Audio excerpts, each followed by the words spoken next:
दोस्तों,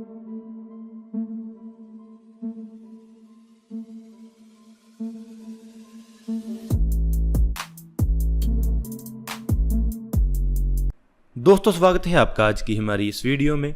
दोस्तों, ऐसी खबर आ रही है कि इंडिया 1000 इंजन्स का ऑर्डर देने वाला है। ऐसी खबर आ रही है कि जो GTRE और साफरान के बीच डील होने वाली है उसमें इंडिया 1000 इंजन्स को खरीदने की कमिटमेंट करने वाला है।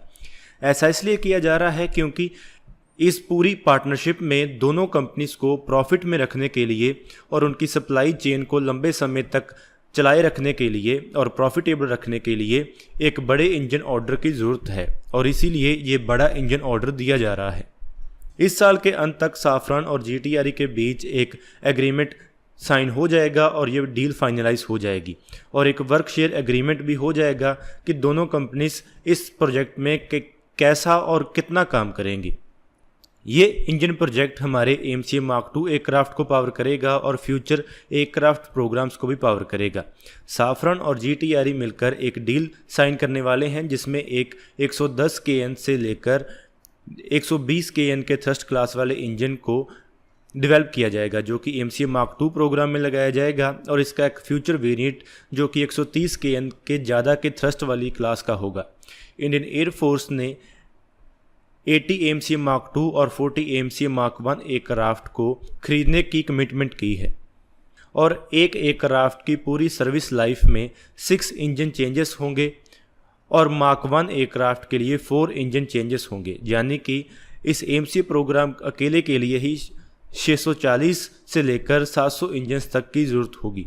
तेजस Mark II और twin engine deck based fighter aircraft को भी नया इंजन ऑप्शन मिलेगा जब वो अपनी मास प्रोडक्शन में एंटर होंगे, लेकिन ये इंजन स्वैप ऑप्शन केवल 2040 तक ही मिल सकेगी। Initially AMCA Mark I general electric के F414IN S6 इंजन द्वारा पावर किया जाएगा जो कि 98 kN की क्लास वाला 98 kN की थ्रस्ट क्लास वाला है।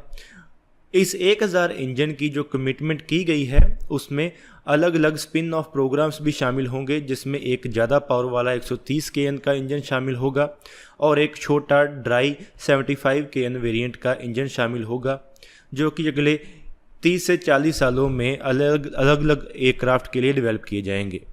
इससे पहले भी हम बात कर चुके हैं कि एक बहुत बड़ा ऑर्डर इस प्रोजेक्ट में दिया जाएगा जिससे ये फ्रांस के लिए बहुत ज़्यादा प्रॉफिटेबल प्रोजेक्ट होने वाला है। तो चलिए अभी उसके बारे में और ज़्यादा जानते हैं। तो चलिए शुरू करते हैं। इससे पहले साफरान और GTRE के बीच इस इंजन के इंटेलेक्चुअल प्रॉपर्टी राइट्स और ट्रांसफ़र ऑफ टेक्नोलॉजी को लेकर सहमति नहीं बन रही थी। भारत को ऐसा आश्वासन दिया गया था कि भारत को इसके कोर इंजन के लिए टेक्नोलॉजी ट्रांसफ़र मिलेगा।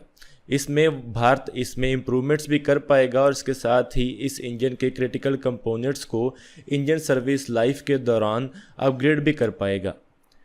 लेकिन फिर भी साफरान इसमें जॉइंट IP राइट्स रखना चाहता है, यानी कि जो इंटेलेक्चुअल प्रॉपर्टी राइट्स होंगे वो साफरान और GTRE दोनों के पास बराबर होंगे। भारत के पास इसके एक्सपोर्ट को लेकर सभी राइट्स होंगे और हमें इस इंजन को एक्सपोर्ट करने के लिए साफरान से परमिशन नहीं लेनी पड़ेगी। लेकिन अगर इन इंजन्स को किसी और एयरक्राफ्ट के ऊपर लगाना है तो इसके लिए साफरान की परमिशन चाहिए होगी। साफरान को ये इंश्योर किया गया है कि साफरान सभी इस इंजन के फ्यूचर वेरिएंट्स के लिए डिफ़ॉल्ट कंसल्टेंट होगा, यानी कि अगर इसका एक अपस्केल्ड 130 kN इंजन बनाया जाता है या इसका ड्राई इंजन वेरिएंट बनाया जाता है तो इसके लिए साफरान के साथ कंसल्ट किया जाएगा। साफरान पहले 3 कोर और 4 प्रोटोटाइप इंजन्स को फ्रांस में बनाएगा, यहाँ पर GTRE टीम जाकर डिप्यूट करेगी और Dassault own Rafale fighter aircraft को एक फ्लाइंग टेस्ट बेड के तौर पर इस्तेमाल किया जाएगा और इस इंजन की टेस्टिंग की जाएगी। इस इंजन वेंचर को प्रॉफिटेबल बनाने के लिए और इन्वेस्टमेंट को रिकवर करने के लिए भारत इस नए 110 kN के इंजन को AMCA प्रोग्राम में इस्तेमाल करेगा और इसके साथ ही तेजस Mark II प्रोग्राम में भी इस्तेमाल करेगा और naval twin engine deck based fighter program में भी इस्तेमाल करेगा, जिससे अगले 20 से 30 सालों में तकरीबन 1000 से ज़्यादा इंजन्स बनाए जाएंगे और इसके अलावा अलग अलग इंजन वेरिएंट्स बनाए जाएंगे जो कि बाकी के एयरक्राफ्ट में भी लगाए जा सकेंगे। इससे पहले हम आपको बता चुके हैं कि फ्रांस के लिए ये डील करना ज़्यादा लुक्रेटिव इसलिए है क्योंकि भारत बहुत सारे नए फाइटर एयरक्राफ्ट डेवलप कर रहा है जिनमें अलग अलग तरह के इंजन्स लगाए जाएंगे और इस हिसाब से हमारा एयरक्राफ्ट इंजन मार्केट बहुत बड़ा है जो कि साफरान कैश इन करना चाहता है। अगर हम साफरान के फ्यूचर को देखें तो साफरान के पास कोई भी इतने बड़े इंजन ऑर्डर्स नहीं हैं जिससे वो अगले सालों में अपने आप को सस्टेन कर सके। साफरान के पास केवल फ्रेंच राफेल है और शायद फ्यूचर में उनका एक future 6th generation fighter programme होगा, लेकिन इन दोनों फाइटर एयरक्राफ्ट का मार्केट शेयर काफ़ी कम है क्योंकि साफरान के मार्केट शेयर में अमेरिकन एयरक्राफ्ट और ब्रिटिश एयरक्राफ्ट काफ़ी बड़े कंटेंडर्स होंगे और ऐसे ही रशियन एयरक्राफ्ट भी बहुत बड़े कंटेंडर्स हैं। तो साफरान अगर अपने आप को सस्टेन करने के लिए भारतीय मार्केट में एंटर होना चाहता है और इसीलिए वो अपनी टेक्नोलॉजी देकर ये गैम्बल कर रहे हैं कि वो भारतीय मार्केट में बहुत लंबे समय तक सेल कर पाएंगे और अपने आप को रेलेवेंट रख सकेंगे और ऐसा करने के साथ वो काफ़ी लंबे समय तक अपना बिजनेस जनरेट कर पाएंगे और प्रॉफिटेबल रहेंगे। तो चलिए अभी इस डील के बारे में जानते हैं कि इसमें और कौन से एस्पेक्ट्स हैं और ये इंजन कैसा होने वाला है। दोस्तों आज की इस तारीख में भारत को किस चीज़ की सबसे ज़्यादा ज़रूरत है? भारत को ज़रूरत है सेल्फ रिलायंस की, आत्मनिर्भर बनने की। हम हर क्षेत्र में आत्मनिर्भर बनना चाहते हैं और यही काम हम डिफेंस मैन्युफैक्चरिंग में भी करना चाहते हैं। तेजस फाइटर एयरक्राफ्ट को बनाकर हमने एरोस्पेस इकोसिस्टम बनाने में अपना पहला कदम उठाया है, लेकिन चाहे कि हमने तेजस फाइटर एयरक्राफ्ट को बना लिया है और फ्यूचर में तेजस मार्क 2 जैसे फाइटर एयरक्राफ्ट भी बना लेंगे और twin engine deck based fighter aircraft जैसे एयरक्राफ्ट भी बना लेंगे, लेकिन एक कमी हम अभी तक दूर नहीं कर पाए हैं, वो है इंजन की। हमारे देश ने जो अभी तक इंजन बनाए हैं वो इतने अप टू द मार्क नहीं है कि वो हमारे एयरक्राफ्ट को पावर कर सके और हमें एक ऐसे इंजन की ज़रूरत है जो कि हमें आत्मनिर्भर बना सके। जैसा कि हम देख चुके हैं कि एक देश के ऊपर जब सैंक्शंस लगा दिए जाते हैं या दूसरे देश उसके विरुद्ध हो जाते हैं तो उसका क्या हाल होता है। उस देश की अर्थव्यवस्था पूरी तरह ख़त्म हो जाती है और ऐसा ही अगर उस देश के खिलाफ युद्ध छेड़ दिया जाए तो वो युद्ध भी वो देश हार जाएगा जो कि पूरी तरह आत्मनिर्भर नहीं होगा। तो इसलिए आज हम 125 kN थ्रस्ट क्लास वाले इंजन की बात करेंगे जो कि सुखोई 30 MKI को भी पावर कर सकेगा। दोस्तों जैसा कि हम जानते हैं कि GTRE और साफरान के बीच बातचीत चल रही है जिसमें एक नया 110 kN थ्रस्ट पावर वाला इंजन बनाया जाएगा जो कि हमारे AMC फाइटर एयरक्राफ्ट को पावर करेगा। ये एक M88 4 इको कोर का इस्तेमाल करेगा। M88 कोर वो कोर है जो कि राफेल विमान के अंदर इस्तेमाल किया जाता है। इसी कोर के इस्तेमाल से भारत एक नया 110 kN थ्रस्ट वाला इंजन बनाने वाला है जिसमें 75 kN का ड्राई थ्रस्ट होगा और 110 kN का वेट थ्रस्ट होगा। ये 110 kN की पावर वाला इंजन हमारे तेजस मार्क 2 एयरक्राफ्ट को भी पावर कर सकेगा, twin engine deck based fighter aircraft को भी पावर कर सकेगा और AMC फाइटर जेट को भी पावर कर सकेगा। लेकिन इतनी पावर होने के बावजूद भी ये हमारे सुखोई 30 MKI फाइटर एयरक्राफ्ट को पावर नहीं कर पाएगा जो कि हमारी इंडियन एयर फोर्स की बैकबोन है। और इसी कमी को दूर करने के लिए और सुखोई 30 MKI फाइटर एयरक्राफ्ट को सुपर सुखोई स्टैंडर्ड के ऊपर अपग्रेड करने के लिए हमें एक 125 kN की पावर वाले इंजन की ज़रूरत है जो कि हमें इस 110 kN के इंजन को अपग्रेड कर या अपस्केल कर मिल सकता है।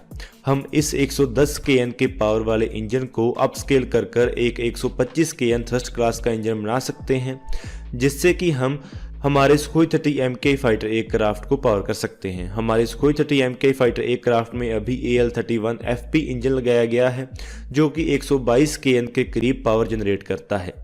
हम हमारे देश के 150 के करीब सुखोई 30 MKI फाइटर एयरक्राफ्ट को सुपर सुखोई स्टैंडर्ड के ऊपर अपग्रेड करना चाहते हैं और इस अपग्रेड के लिए रशिया ने हमें उनका AL-41F 142 kN पावर वाला इंजन ऑफर किया है। लेकिन जैसा कि अभी स्थिति चल रही है, यूक्रेन और रशिया के बीच जंग चल रही है और रशिया के ऊपर सैंक्शंस लगाए जा रहे हैं, तो ऐसा हो सकता है कि ऐसी मूव्स की जाएं या ऐसे कदम उठाए जाएं जिसके तहत भारत को रशिया के साथ कोई भी बिजनेस करने से रोका जा सके। ऐसा हो सकता है कि पुरानी डील्स को लेकर तो हमें ना रोका जाए, लेकिन जो हम नई डील्स करेंगे उसको लेकर हमारे ऊपर प्रेशर बनाया जा सकता है। तो ऐसा हो सकता है कि ये सुपर सुखोई अपग्रेड हमें खुद करनी पड़े और यहाँ किसी वेस्टर्न कंट्री के साथ करनी पड़े। तो क्योंकि ये एक रशियन प्लेटफॉर्म है तो रशिया भी ये नहीं चाहेगा कि इसमें किसी वेस्टर्न इंजन का इस्तेमाल किया जाए या किसी ऐसी इक्विपमेंट का इस्तेमाल किया जाए जिससे कि उनको कोई हानि पहुंचे।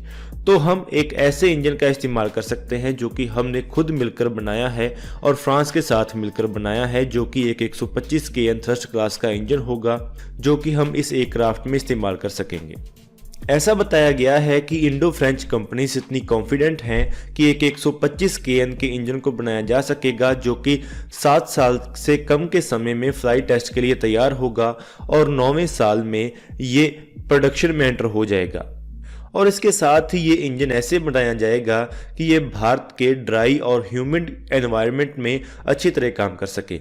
यहाँ पर आपको बता दें कि ऐसी पहले भी खबरें आती रही हैं कि जो वेस्टर्न इंजन्स हैं वो इंडियन क्लाइमेट के अनुसार अच्छी तरह काम नहीं करते हैं और इनका थ्रस्ट इंडियन एनवायरनमेंट कंडीशंस में 10 से 15% कम हो जाता है और इसके कारण इनकी परफॉर्मेंस के ऊपर काफ़ी असर पड़ता है। लेकिन जो इंजन हमारे देश में खुद बनाया जाएगा और जो हमारे क्लाइमेट कंडीशंस के हिसाब से ट्यून्ड होगा वो हमारे क्लाइमेट कंडीशंस में बहुत अच्छी तरह काम कर सकेगा।